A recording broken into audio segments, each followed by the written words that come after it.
Mes chers compatriotes, RTS fii Parapet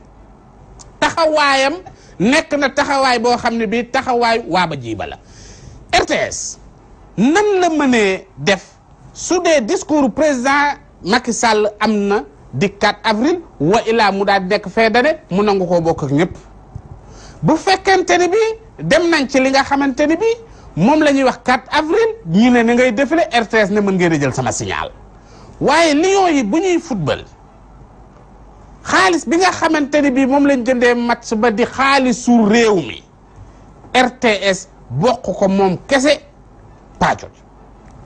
waxuma dara ak waane gi nga xam ñu ngi koy waane di def nag samba àllar di ko séddoog Guinée Bissau ndaxte jël seen signal bàyyi koog waa Guinée Bissau ñu jël ko te ñii ñu bokkal réew mi nanguwuñ koo bokk ak ñooñu loolu lu ñaaw la. di wax président Macky Sall na imaginer tey bu doon def discours télé Sénégal yëpp boycotté ko ba mu des RTS ndax nit ñi dinañ ko seetaan tey bu doon def défilé télé Sénégal yëpp boycotté ko ba mu des RTS ndax danañ gis li nga xam ni moom la ñu bëgg a wan. kon yaakaar naa ne président Macky Sall war naa delloo si xelam xam ni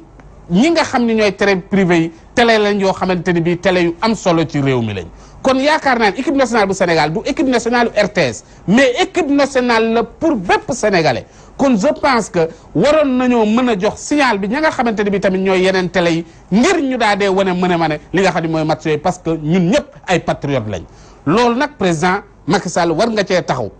parce que bu doon RTS gee dong la wóor na yàlla doo falu parce que ba nga nekkee opposition demuñu benn yoon topp la. kon yaakaar naa ne war ngaa jubbantiwaat li nga xamante ni mooy taxawaay RTS mu nekk taxawaay bu ñaaw